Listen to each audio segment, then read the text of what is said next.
এসছে দাদা দিদি, তুমি কোথা থেকে এসছো বলো? আমি এসছি বেলেঘাটা থেকে। বেলেঘাটা থেকে এসছে দিদি। এই পমের বাচ্চাটাকে বুক করেছে, ঠিক আছে? আমি এই পমের বাচ্চাটা বুক করেছি আমার কাছে। দিদি ধরো বাচ্চাটাকে, আমার কাছে ইভেন কালচারের বাচ্চাও আছে। দিদি নিজে বুঝতে পারছে না যে কালচারের বাচ্চা কোনটা, পমের বাচ্চা কোনটা। তো আমি দিদিরা সামনে বসেই আছি, আমি দিদিদের কথা দিয়েছি, শুধু কথা নয়, দিদিদের আমি বলেছি বাচ্চা যদি 2 কিলোর ওপরে ওজন হয়, যত টাকা দিয়ে কিনছো বাড়িতে ফেরত দিয়ে যাবে, ডবল টাকা রিটার্ন দেবে। দিদিকে নাকি কে বলেছে পমেডিয়ান নাকি 8 কিলো 10 কিলো ওজন হবে, কোনো পেট শপও বলেছে। তো দিদি বলছে দাদা এতটা ওজন হয়ে যাবে বলছে। আমি তাদেরকে একটা কথা বলেছি, এই বাচ্চাটা যখন রেডি হবে তুমি তাকে গিয়ে একবার দেখিও এই কুকুরটার কতটা বডি ওয়েট দাঁড়ায়, ঠিক আছে? আর দিদি তুমি বলো যে আমার এই সেট বা আমার এই কুকুর দেখে তোমাদের কেমন লাগলো একটু বলো। যারা নেক্সট দিনে নিতে চায় বা চিন্তা ভাবনা করছে, অনেকে ভাবে যে আমার কাছে যেটা দেখছে সেটা নয় বা সেটা কি। তোমরা আগের দিন এসেছিলে, দিদিরা আগের দিন এসেছিল, এসে বাচ্চা দেখে গেছে, পছন্দ করে মেল বাচ্চা নিয়ে যাচ্ছে।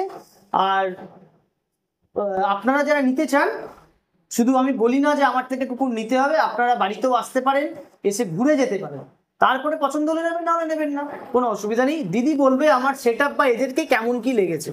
দাদার চ্যানেল নিয়ে কোনো কথা হবে না, আমার বাড়ি শ্যামবাজারে খুব কাছে, তাও আমি বারবার ঘুরেও আমি এখানেই এসেছি, কারণ দাদার সেট আপ পুরো ভিডিওতে যেরকম ভাবে প্রতিটা কথা বলা পুরো সেম পেয়েছি, একই জিনিস, একদম কোনো কথাই হবে না। আর অনেকে আমার খুব পছন্দ। আর অনেকে আমি দেখেছি বাচ্চা কেউ এতটা যে এই যে আমার ঘরে যে ব্রিডিং এর বাচ্চা হচ্ছে, কেউ ঢোকাবে না ঘরে, ঠিক আছে? আমি অনেককে দিদি দেখেছি কি বলতো, তুমি যে কুকুর কিনতে গেলে তোমাকে একটা জায়গায় বসিয়ে তোমাকে কুকুর দেখাবে না। দিদি আমার ওপর থেকেও ঘুরে এসছে, এটা আমার ব্রিডিং এ, আমরা এখানে এসিতে যে বাচ্চাগুলো থাকে, এখানে বাচ্চাগুলো থাকে, ওখানে অ্যাডাল্ট গুলো থাকে। তো দিদিকে পুরো বাড়িটাই দেখিয়েছি, আমার লোকানোর কিছু নেই। আর আমি নিশ্চিন্তে এটুকু থাকি যে বাচ্চাটা দিদিকে দিচ্ছি। আমি আবারও দিদিকে বলে দিয়েছি কুকুরটা যদি পমেডিয়ান থেকে কালচার হয়ে যায়, 4 কিলো ওজন হলে হয়ে গেল, তুমি আমার বাড়িতে ফেরত দিয়ে যাবে।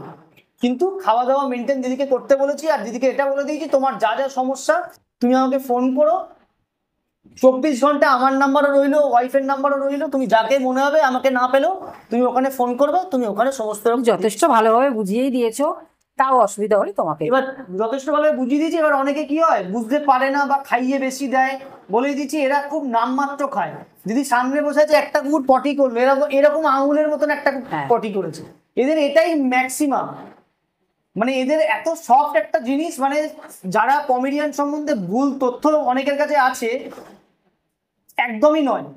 দ্বিতীয়ত বারবার বলছি, যেখান থেকেই বাচ্চা কিনবে মায়ের দুধ খাচ্ছে বাচ্চা দেখে নাও, আমার থেকে নিতে হবে কখনো কথা বলছি না, ঠিক আছে? আর 50,000 60,000 1 লাখ টাকা এত দাম দিয়ে আমার মনে হয় কোনো লোক কেনাটা আমার মনে হয় বোকামি, কিচ্ছু নেই। সস্তার পুষ্টিকর নিতে হলে আমার কাছে আসুন, কোয়ালিটি নিয়ে কোনো কথা হবে না। আমার নিজের ব্রিডিং এর বাচ্চা, আমি তার গ্যারেন্টি নিচ্ছি, যদি কোয়ালিটি না দাঁড়ায় বাচ্চা রিটার্ন করে দিয়ে যাও, পয়সা ফেরত দিয়ে দেবো, ঠিক আছে? বাচ্চাটাকে নিয়ে যাচ্ছে, বাচ্চাটা অনেকদিন আগে খেতে শিখে গেছিল, কিন্তু আমি এতদিনে বাচ্চাটাকে দিইনি। কেন দিইনি? এই যে কিছু কিছু সমস্যা আছে সেগুলো আমরা জানি।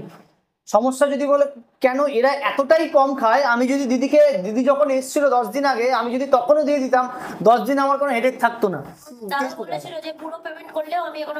আমি বাচ্চা দেবো না, কেন? আমি বলে দিয়েছি যে আমি জানি এর মধ্যে সমস্যাটা কি হয়। দিদি যে টাকাটা দিয়ে দিদি বাচ্চাটাকে নিয়ে যাচ্ছে, একে তো প্রথম কথা বলছি প্রাণের তো একটা বিশাল দাম আছে, দ্বিতীয়ত দিদি যে টাকাটা আমাকে দিচ্ছে বাচ্চাটার জন্য, দিদিও এই টাকাটা অনেক পরিশ্রম করেই নিয়ে আসে। তো সুতরাং আমার কাছে আমি যদি দিদিকে 10 দিন আগে দিয়ে দিতাম আমার কোনো হেডেক থাকতো না। তাহলে ভাবতাম কি তুমি নিয়ে যাও, তুমি তোমারটা বুঝে নাও। আমি বলেছি দিদি বাচ্চা এখন দেবো না, পছন্দ করে বুক করে দিয়ে যাও বাচ্চা, আমার যখন মনে হবে। আর আমি দিদির সামনেই ভ্যাকসিন করে দিয়েছি, একটা ভ্যাকসিন করে দিয়েছি, ভ্যাকসিনের কার্ড আছে। পরেরটা যেভাবে স্টেপ বাই স্টেপ হবে দিদিকে বলেছি আমার কাছে আসবে, বা তুমি যেখান থেকে যদি মনে করো করাবে সেভাবে করাতে পারো, ঠিক আছে?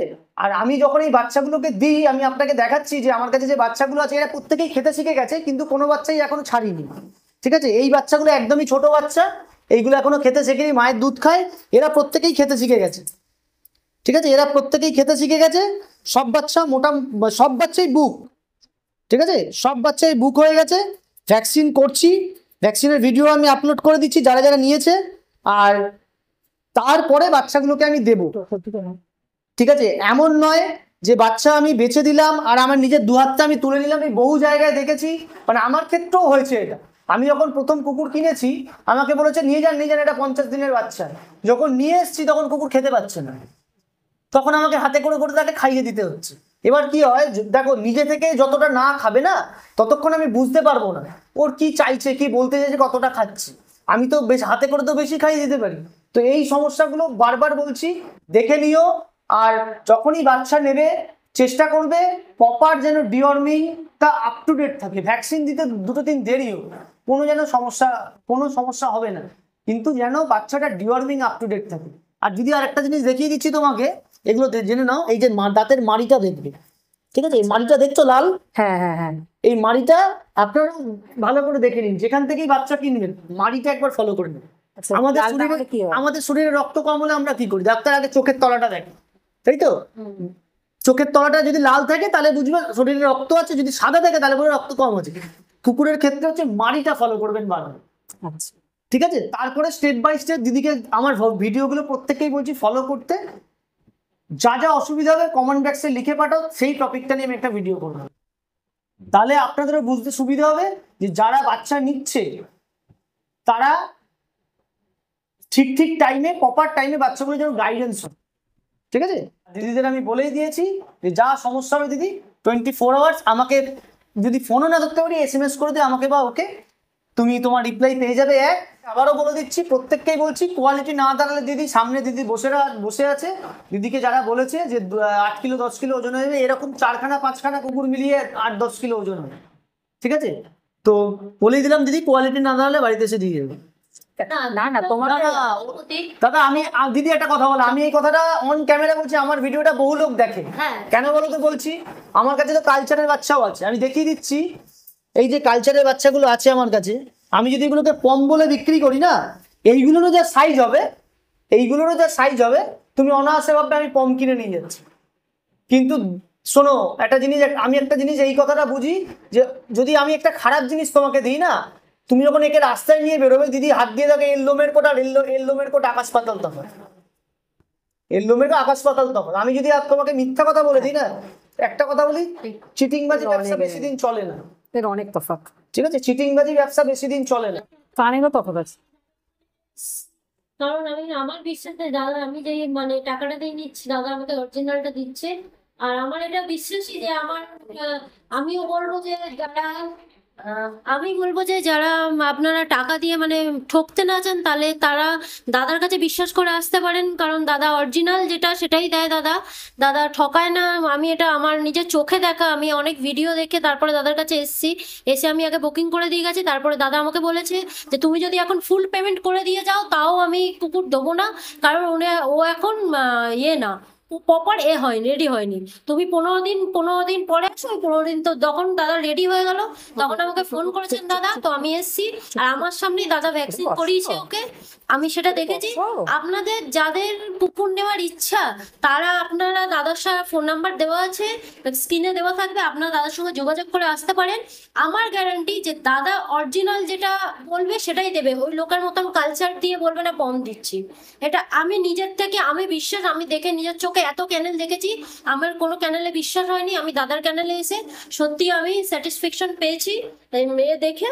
তাই আমি দাদাকে বলতে চাই যে আপনি এরম ভাবেই চালিয়ে যান, আপনার এটা যেটা চালাচ্ছেন আপনার আরো আগে গিয়ে কাস্টমার বাড়বে। বা আমি বলছি যে আপনি অরিজিনাল যেটা দিয়ে করে যাচ্ছেন সেটা চালিয়ে যান। আপনার আমি খুব ভালো, আমার খুব ভালো লেগেছে। এখানে অনেকদিন ধরে কুকুর নেওয়ার, কিন্তু অনেক জিনিস অনেক দেখে একটা কুকুর বেলেঘাটা অনেক জায়গা আছে, কিন্তু আমরা সেটা বলতে পারি না। আমাদের শ্যামবাজারে গল্ফ স্ট্রিট হাটেও আছে, সেখানেও গিয়ে দেখে এসেছি, কিন্তু ওরা বলছে আমি 8 টাকায় তোমাকে কম দেবো। আমার ওটা বিশ্বাস হয়নি। আমি এখানে দেখে যাওয়ার পরে আমি ওনাকে গেছিলাম করতে, বলে 18,000 টাকা কম দিত। আমার বিশ্বাস হয়নি ওটা। আমি অনেক জায়গায় দেখেছি, অনেক ভিডিও সার্চ করেছি, কিন্তু আমার দাদার এখানে অনেস্ট মনে হলো, তাই জন্য আমি এখান থেকে আমি খুশি, স্যাটিসফাইড আমরা।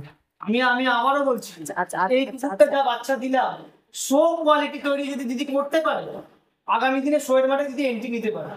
খুব অ্যাক্টিভ, ঠিক আছে, এই লেভেলের বাচ্চা দিলাম। আমি বাচ্চা দেওয়ার পর আমি নিশ্চিন্তে ঘুমাই। আমাকে কেউ বলবে না দাদা আপনি আমাকে কালচার পমের বাচ্চা পম বলে দিয়ে দিয়েছেন। আমি মাঝে মাঝে রিভিউ গুলো দিই, দেখবেন এমনি এমনি দিই না। আমি যারা কুকুর নিয়ে যায় না পরপর রিভিউ গুলো দিই। কেন দিদি একটা কথা বলো, আমারও কষ্টের পয়সা, তোমারও কষ্টের পয়সা। তুমি পয়সা দিচ্ছ, তুমি প্রপার জিনিসটা পাবে না। কিন্তু এই বাচ্চাটাকে, এটা একটা কালচারের বাচ্চা। আমি যদি তোমাকে পম বলে আমি তোমাকে দিই, তুমি কিচ্ছু বুঝতে পারবে না। না সত্যি বুঝতে পারি না, কিন্তু তুমি যখন বাচ্চাটা বড় হবে তখন তোমার সঙ্গে যখন 10টা লোকের পরিচয় হবে, তুমি বলবে এটা টয় পম। তোমাকে যদি বলে এটা দাদা কালচার পম, আপনি ঠকেছেন, তোমার আমার প্রতি ধারণাটা তৈরি হবে যে আমাকে একজন ঠকালো হবে।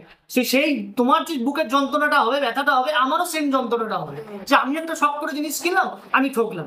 আমি ধরো আমি এসিটা কিনেছি, এসিটা কেনার পর আমার 1 মাসের মধ্যে সব গ্যাস বেরিয়ে গেছে। 1 মাসের মধ্যে আমার এসিটার গ্যাস বেরিয়ে গেছে, 45,000 টাকা দিয়ে এসি লাগিয়ে গ্যাস বেরিয়ে। আমি কোম্পানিতে ফোন করলাম, আমাকে ওরা ঠিক করে দিবে। কিন্তু আমার মনে তো একটা ক্ষোভ তৈরি হয়ে গেল যে আমি জিনিসটা পয়সা দিয়ে কিনলাম, আমার এই সমস্যাটা তৈরি হয়েছে। সেটা আমি প্রত্যেককে বলছি, আমার ভিডিও করার উদ্দেশ্য একটাই, আমার খুব কষ্টের পয়সা। আর আমার বলে না, প্রত্যেকটা মানুষেরই কষ্টের পয়সা। 30টা দিন সে মানে মুখে রক্ত দিলে পরিশ্রম করে, মাথার ঘাম পায়ে ফেলেছে পরিশ্রম করে। পরিশ্রম করার পর কোনো মানুষের, আমি কখনোই বলি না আমার থেকেই বাচ্চা নিন, আপনার যেখানে ভালো লাগবে সেখান থেকে নিন। কিন্তু ভিডিওটা বেশি বড় করছি না। তোমরা টয় পমের বাচ্চা, কালচার পমের বাচ্চা, দুটোর মধ্যে ডিফারেন্টটা তোমরা সামনে থেকে কেউ দেখলে বুঝতে পারবে না। দিদিরা বলছে আমরা তো বুঝতেই পারছি না, এটা কালচার পমের বাচ্চা, এটা টয় পমের বাচ্চা। বোঝাই যাচ্ছে না। যখনই এটা হাতে নেবেন বা অ্যাডাল্ট সাইজ গিয়ে দাঁড়াবে, তখনই বুঝতে পারবেন এই দুটোর মধ্যে তফাৎটা কি আছে। সামনাসামনি যখন বুঝতে পারবে, ওই জন্যই বলি কুকুর কেনার আগে আমার বাড়িতে একবার ঘুরে যান, পছন্দ হলে নেবেন, না হলে নিতে হবে না। আর অনেক ধারণা যে আমার 10,000 টাকা বাজে, 10,000 টাকা বাজে আপনি দিন, আমার কাছে সত্যি কথা 10-12 হাজার টাকায় টয় পম আসবে। আমার কেন কোথাও আসবে না, যদি কোথাও নিয়ে থাকেন আপনারা না ঠকবে, 100% ঠকবে। কারণ একটা কমেডিয়ান কি ব্রিড আর কিভাবে এদের বাঁচাতে হয়, কিভাবে সার্ভাইভ করতে যে করে সে জানে। আর এরা খায় প্রত্যেকটা রয়্যাল ক্যানিন। আর দিদিকেও বলে দিচ্ছি রয়্যাল ক্যানিনই খাওয়াতে। সস্তার খাবার 100 টাকারও কি কিলো খাবার আছে, খাওয়ালে ঝাড় হয়ে যাবে। না ঠিক আছে, ভালো জিনিস ভালো খাবার খাবে, পরিমাণ তো মানে খুবই কম, খুবই কম, খুবই কম। ঠিক আছে। তো বন্ধুরা ভিডিওটা আর বেশি বড় করছি না, তোমরা লাস্ট অব্দি দেখো, কমেন্ট বক্সে অতি অবশ্যই জানিও। তো চলো দেখা হচ্ছে নেক্সট একটা ভিডিও।